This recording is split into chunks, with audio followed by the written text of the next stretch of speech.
மாயனை மண்ணு வடமதுரை மைந்தனை தூய பெருநீர் யமுனை துறைவனை ஆயர் குலத்தினில் தோன்றும் மணிவிளக்கை தாயை குடல் விளக்கம் செய்த தாமோதரனை தூயோமாய் வந்து நாம் தூமலர் தூவித் தொழுது வாயினால் பாடி மனத்தினால் சிந்திக்கா போய பிழையும் புகுதருவான் என்றனவும் தீயனில் தூசாகும் సెప్పేలోరెంబావాయ్.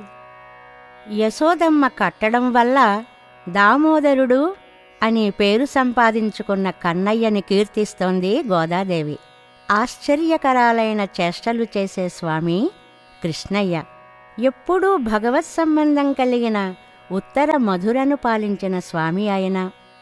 పవిత్రం అగాధము అయిన జలంతో నిండిన యమునా తీరంలోనే ఈయన విహారం. గోపకులానికే మంగళకర దీపం ఒక అలంకారం ఈయన.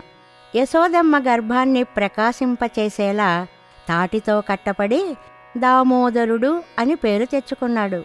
అటువంటి భగవంతుని దగ్గరికి పవిత్రులమై వచ్చి పవిత్ర పుష్పాలతో పూజించి నమస్కరించి నోరారా కీర్తించి మనసారా ధ్యానిస్తే మనం చేసిన పాపాలన్నీ, చేయబోయే పాపాలన్నీ కూడా అగ్నిలో పడిన దూదిలాగా భస్మమైపోతాయి.